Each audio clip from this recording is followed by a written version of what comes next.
क्या कभी रात के आसमान को देखते हुए ये ख्याल आया है कि इन अनगिनत तारों और गैलेक्सीज के परे भी कुछ हो सकता है? कोई और दुनिया, शायद एक और ब्रह्मांड। Yeah. पता नहीं, शायद अनगिनत ब्रह्मांड। ये सवाल तो बहुत पुराना है। हाँ, ये सोच सदियों से इंसानों को लुभाती रही है कि क्या हम इस इतने बड़े कॉस्मोस में अकेले हैं, या ये जिसे हम अपना यूनिवर्स कहते हैं वो किसी बहुत बड़े महासागर में बस एक बूंद जैसा है। बिल्कुल, एक अनंत संभावनाओं का महासागर शायद। तो आज हम इसी हैरान कर देने वाले आइडिया पर थोड़ी बात करेंगे। मल्टीवर्स मतलब अनेक ब्रह्मांडों का होना। देखेंगे कि भाई आज की साइंस क्या कहती है इस बारे में, कौन सी थ्योरीज हैं, और ये भी कि कैसे हजारों साल पहले के भारतीय दर्शन में भी इससे मिलती जुलती बातें मिलती हैं। Yeah. ये एक बड़ा ही दिलचस्प सफर होने वाला है। बिल्कुल, कोशिश यही रहेगी कि मल्टीवर्स के कॉन्सेप्ट को थोड़ा आसान बनाया जाए। इसके पीछे जो अलग अलग आइडियाज हैं, वैज्ञानिक सोच है, उसको देखें। और हाँ, ये भी कि हमारा प्राचीन ज्ञान इस विशाल कल्पना को कैसे दिखता था। हाँ, क्योंकि वो कनेक्शन बड़ा फैसिनेटिंग है तो ये बस फैक्ट्स नहीं होंगे, बल्कि विचारों का एक गहरा मंथन होगा। चलिए तो फिर शुरू करते हैं एकदम बेसिक सवाल से। ये मल्टीवर्स आखिर चीज क्या है, अगर किसी को समझाना हो बिल्कुल आसान भाषा में? देखिए, सबसे आसान शब्दों में अगर कहें तो मल्टीवर्स का आइडिया ये है कि हमारा जो पूरा ब्रह्मांड है, जिसमें हमारी अरबों गैलेक्सीज हैं, खरबों तारे हैं, प्लैनेट्स हैं, हम सब हैं, हाँ, वो अकेला नहीं है। हो सकता है कि इसके जैसे या शायद इससे बिल्कुल अलग अनगिनत और ब्रह्मांड मौजूद हों। अनगिनत? हाँ, इन सभी पॉसिबल यूनिवर्स के कलेक्शन को ही एक तरह से मल्टीवर्स कहते हैं। यानी हमारा यूनिवर्स बस एक हिस्सा है किसी बहुत बड़ी पिक्चर का। आपने वो लाइब्रेरी वाली एनालॉजी दी थी एक बार, वो काफी अच्छी थी। हाँ, वो समझने में थोड़ी मदद करती है। सोचिए कि एक बहुत बहुत ही बड़ी लाइब्रेरी है, इतनी बड़ी कि शायद उसका कोई अंत ही नहीं है। और इस लाइब्रेरी में हर एक किताब एक अलग यूनिवर्स है। अच्छा। हर किताब की अपनी कहानी, अपने कैरेक्टर्स, अपने रूल्स। हम जिस किताब के अंदर हैं, हमें लगता है बस यही पूरी लाइब्रेरी है। सही बात है। लेकिन शेल्फ पर तो अनगिनत और किताबें रखी हैं। हम तो बस अपनी वाली पढ़ पाए अब तक, बाकी का हमें पता नहीं। वाह, ये सुनने में कितना कमाल का लगता है। लेकिन क्या ये सिर्फ कल्पना है, या साइंस भी इसको सीरियसली लेती है? क्या कोई वैज्ञानिक आधार है इसका, कोई थ्योरीज? ये बहुत जरूरी सवाल है। देखिए, सच तो यह है कि मल्टीवर्स अभी भी ज्यादातर एक थ्योरेटिकल चीज है, अटकलों वाला एरिया है। हमारे पास कोई डायरेक्ट प्रूफ नहीं है इसका, कोई सबूत नहीं। लेकिन हाँ, मॉडर्न फिजिक्स और कॉस्मोलॉजी के कुछ सिद्धांत ऐसे रास्ते खोलते हैं जहां मल्टीवर्स एक पॉसिबल नतीजा बन के सामने आता है। अच्छा। हाँ, और ये सिद्धांत सिर्फ हवा हवाई नहीं है, ये मैथ्स पर और यूनिवर्स की हमारी जो समझ है उस पर बेस्ड है। ठीक है, तो कौन से हैं वो सिद्धांत? कुछ मेन आइडियाज अगर बताएं। हाँ, कुछ खास आइडियाज हैं। एक तो है इन्फ्लेशनरी मल्टीवर्स, या जिसे लोग अक्सर बबल यूनिवर्स थ्योरी भी कह देते हैं। Bubble universe? हाँ, ये आइडिया यूनिवर्स के बिल्कुल शुरुआती पलों से जुड़ा है। बिग बैंग के फौरन बाद का टाइम, जिसे कॉस्मिक इन्फ्लेशन कहते हैं। जब यूनिवर्स अचानक बहुत बहुत तेजी से फैला। इन्फ्लेशन जैसे गुब्बारा फुलाते हैं? हाँ, कुछ वैसा ही, पर उससे कहीं ज्यादा तेजी से और बड़े स्केल पर। तो थ्योरी ये कहती है कि ये जो इन्फ्लेशन था, ये फैलाव, ये शायद हर जगह एक साथ नहीं रुका। अच्छा। कुछ हिस्सों में ये रुक गया और वहां हमारा यूनिवर्स बन गया, जैसे एक बुलबुला, बबल। लेकिन दूसरे हिस्सों में ये इन्फ्लेशन शायद अभी भी चल रहा है, और जहां जहां ये रुकता है वहां नए नए बुलबुले यानी नए यूनिवर्स बनते जाते हैं। अरे वाह! तो आप सोचिए, जैसे पानी उबल रहा हो और उसमें लगातार नए बबल्स बन रहे हों, हर बबल एक यूनिवर्स। तो हमारा ब्रह्मांड ऐसे अनंत बनते बुलबुलों में से बस एक है। बिल्कुल। और क्या इन दूसरे यूनिवर्स के नियम भी अलग हो सकते हैं? बिल्कुल। इस मॉडल के हिसाब से हर बबल यूनिवर्स के अपने फिजिकल लॉज हो सकते हैं, अपने कॉन्स्टेंट्स हो सकते हैं। मतलब किसी में ग्रेविटी ज्यादा स्ट्रांग हो सकती है, किसी में वीक, किसी में शायद एटम ही अलग तरह के हों या तारे ही ना बन पाए। संभावनाएं अनंत हैं। ये तो दिमाग ही घुमा देता है। और कौन सी थ्योरीज हैं? मैंने वो क्वांटम फिजिक्स वाला मल्टीवर्स भी सुना है, वो क्या होता अगर वाला। हाँ, वो दूसरा बड़ा आइडिया है। ये क्वांटम मैकेनिक्स की एक खास इंटरप्रिटेशन से निकलता है, जिसे मेनी वर्ल्ड्स इंटरप्रिटेशन कहते हैं। Many world's? हाँ, देखिए, क्वांटम लेवल पे चीजें एकदम फिक्स नहीं होती। जी। वो संभावनाओं, प्रोबेबिलिटीज के तौर पर मौजूद होती हैं जब तक आप उन्हें मापे नहीं, ऑब्जर्व ना करें। जैसे वो श्रोडिंगर की बिल्ली वाला एक्सपेरिमेंट कि बिल्ली एक ही टाइम पे जिंदा भी है और मरी हुई भी, जब तक डब्बा ना खोलें। बिल्कुल भाई। राइट। तो मेनी वर्ल्ड्स इंटरप्रिटेशन ये कहता है कि जब भी कोई ऐसी क्वांटम घटना होती है जिसके एक से ज्यादा नतीजे हो सकते हैं, जैसे बिल्ली जिंदा है या मर गई, तो यूनिवर्स असल में बट जाता है, स्प्लिट हो जाता है। बढ़ जाता है। हाँ, एक यूनिवर्स में एक नतीजा सच होता है और उसी पल एक नया पैरेलल यूनिवर्स बन जाता है जिसमें दूसरा नतीजा सच होता है। हर फैसले पर, हर संभावना पर एक नया ब्रह्मांड। मतलब अगर मैंने सुबह कॉफी की जगह चाय पी होती तो एक और यूनिवर्स है जहां मैंने चाय पी। सच में। इस इंटरप्रिटेशन के मुताबिक हाँ, हर क्वांटम चॉइस पर रियलिटी की एक नई ब्रांच बन जाती है। अरे बाप रे। तो सिर्फ कॉफी या चाय नहीं, लाइफ के हर छोटे बड़े मोड़ पर जहां भी अलग रास्ते मुमकिन थे, वहां अलग अलग यूनिवर्स बन गए। सोचिए जरा, कितनी सारी पैरेलल दुनियाएं होंगी। ये तो सच में एक अनंत जाल जैसा लगता है। कोई और भी थ्योरी है? वो ब्लैक होल वाला आइडिया मुझे बड़ा दिलचस्प लगा था। हाँ, वो भी एक अटक्कल है जो ब्लैक होल से जुड़ी है। ब्लैक होल तो पता ही है, स्पेस में वो जगहें जहां ग्रेविटी इतनी ज्यादा है कि लाइट भी बाहर नहीं आ सकती। उनके सेंटर में एक पॉइंट होता है जिसे सिंगुलैरिटी कहते हैं, जहां सारा मैटर अनंत डेंसिटी तक सिकुड़ जाता है। तो कुछ फिजिसिस्ट सोचते हैं कि शायद ये सिंगुलैरिटी किसी दूसरे यूनिवर्स का एंट्री पॉइंट हो सकती है। क्या? मतलब ब्लैक होल में गिरना मतलब किसी दूसरे यूनिवर्स में पहुंच जाना? ये तो बिल्कुल साइंस फिक्शन जैसा है। हाँ है, तो ये अभी बहुत ही ज्यादा काल्पनिक लेवल पर है और इसके पीछे की मैथ्स भी बहुत कॉम्प्लेक्स है। लेकिन ये दिखाता है कि साइंटिस्ट मल्टीवर्स की पॉसिबिलिटी को कितनी अलग अलग एंगल से देख रहे हैं। एक और आइडिया स्ट्रिंग थ्योरी से भी आता है। ओह हाँ, स्ट्रिंग थ्योरी। जो कहती है कि नेचर के फंडामेंटल पार्टिकल्स असल में छोटे वाइब्रेटिंग स्ट्रिंग्स हैं। इस थ्योरी के कुछ वर्जन एक लैंडस्केप का आइडिया देते हैं, जहां खरबों मतलब 10 की पावर 500 या उससे भी ज्यादा इतने संभावित यूनिवर्स हो सकते हैं, हर एक के अपने नियम। 10 की पावर 500, ये तो कल्पना से भी परे है।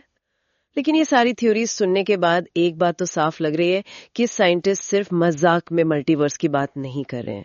इसके पीछे कुछ गहरी सोच है, कुछ मैथमेटिकल मॉडल्स हैं, भले ही वो अभी प्रूव ना हुए हों। बिल्कुल सही।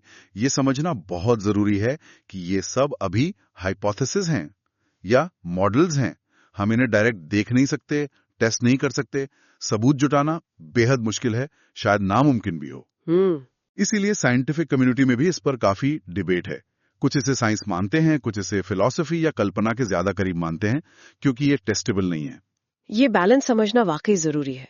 अच्छा, लेकिन अब उस पहलू पर आते हैं जो मुझे सबसे ज्यादा हैरान करता है।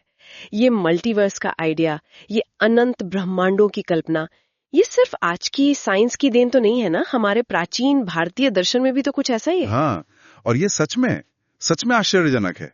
आप हजारों साल पुराने हिंदू ग्रंथों को देखेंगी तो उनमें बार बार अनंत कोटि ब्रह्मांड का जिक्र मिलेगा। अनंत कोटि ब्रह्मांड। हाँ, कोटि का मतलब करोड़ भी होता है और अनंत या असंख्य भी। तो इसका सीधा मतलब है अनगिनत यूनिवर्स। तो मतलब एंशिएंट इंडिया में भी मल्टीवर्स जैसा कॉन्सेप्ट था? बिल्कुल था। कल्पना की गई है कि जैसे हमारे यूनिवर्स के क्रिएटर ब्रह्मा हैं, वैसे ही अनगिनत और ब्रह्मा हो सकते हैं, जो अपने अपने ब्रह्मांडों की रचना कर रहे हैं, उनका पालन कर रहे हैं, उनका संहार कर रहे हैं। हर यूनिवर्स का अपना ब्रह्मा। हाँ, और हर यूनिवर्स का अपना एक लाइफ साइकिल है।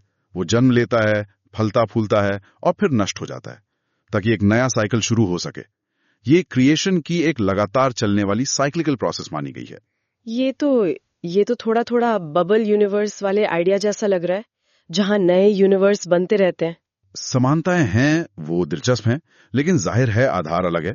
वैज्ञानिक सिद्धांत फिजिक्स और मैथ्स पर आधारित हैं। प्राचीन दर्शन सृष्टि की नेचर, चेतना, समय के चक्र, इन चीजों पर ज्यादा फोकस था। हिंदू कॉस्मोलॉजी में 14 लोगों की भी बात होती है। हाँ, 14 लोग, 7 ऊपर 7 नीचे वाले। बिल्कुल।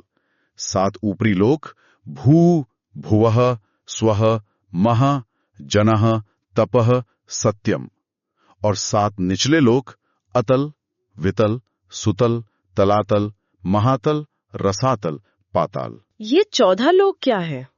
क्या ये अलग अलग ग्रह या गैलेक्सियां? नहीं, इन्हें सिर्फ फिजिकल लोकेशंस की तरह नहीं देखा जाता। ये ज्यादातर अस्तित्व के अलग अलग लेवल्स माने जाते हैं।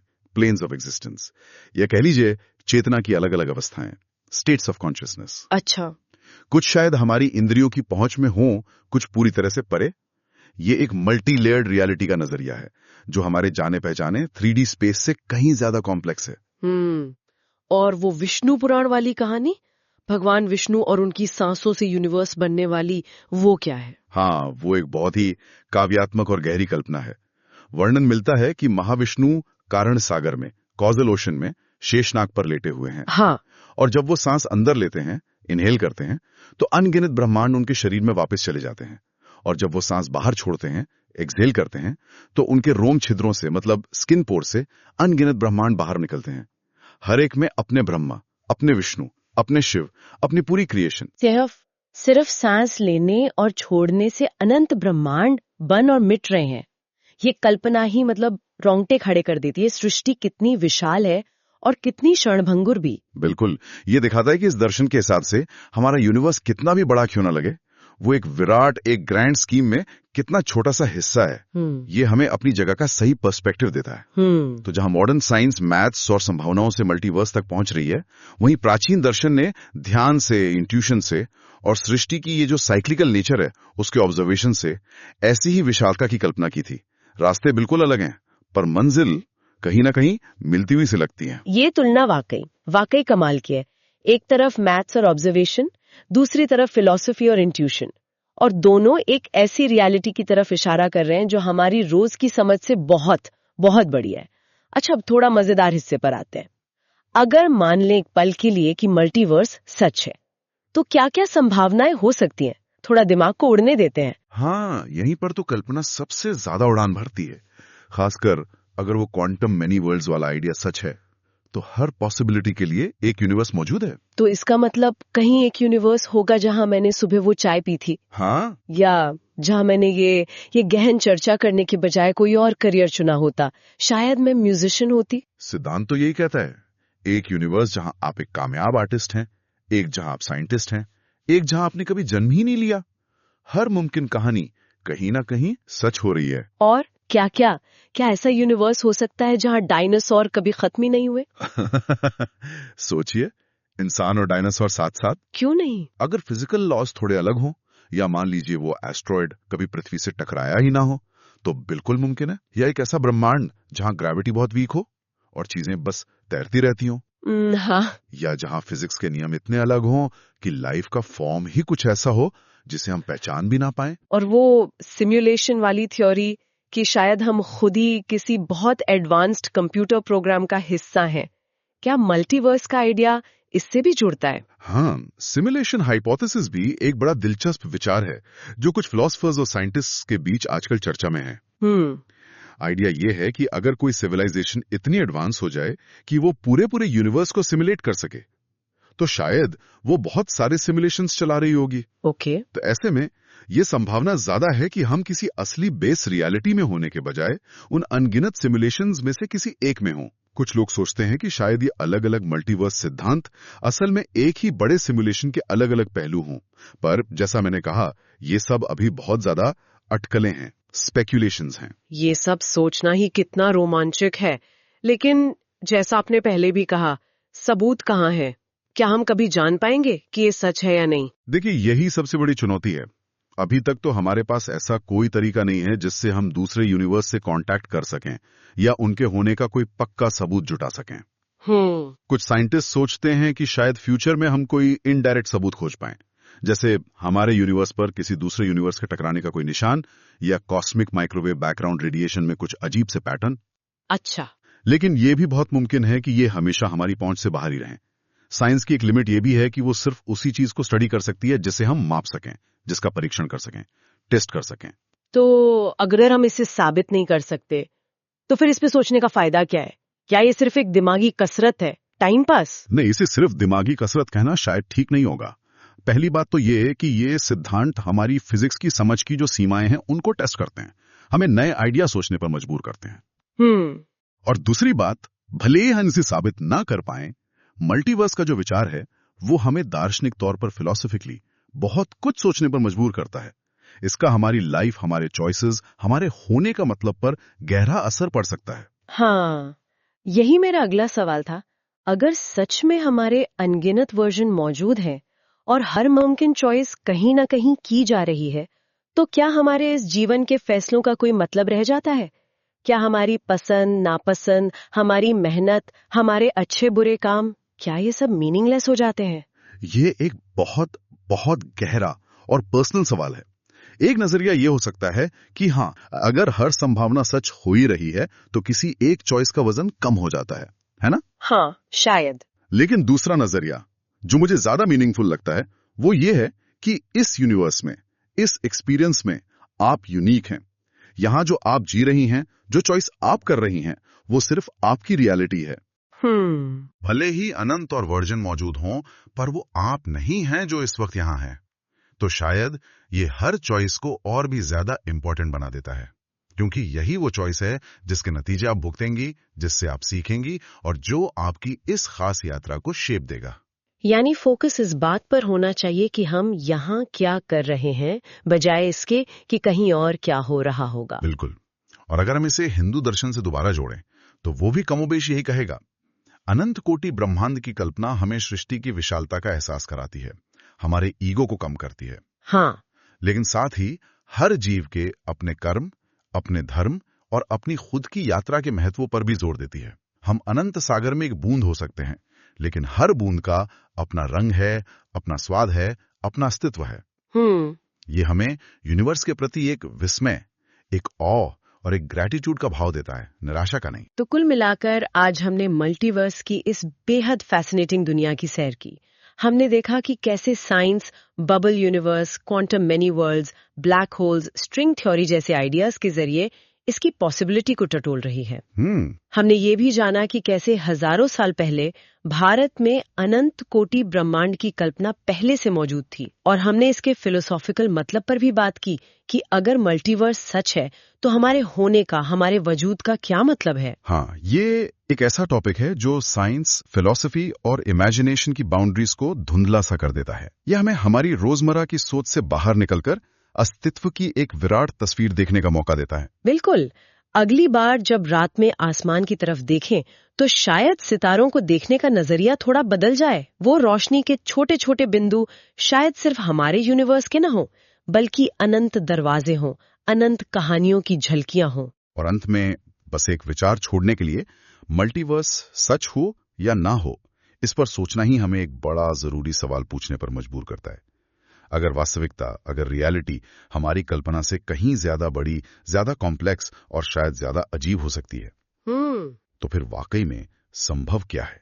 क्या है जो पॉसिबल है?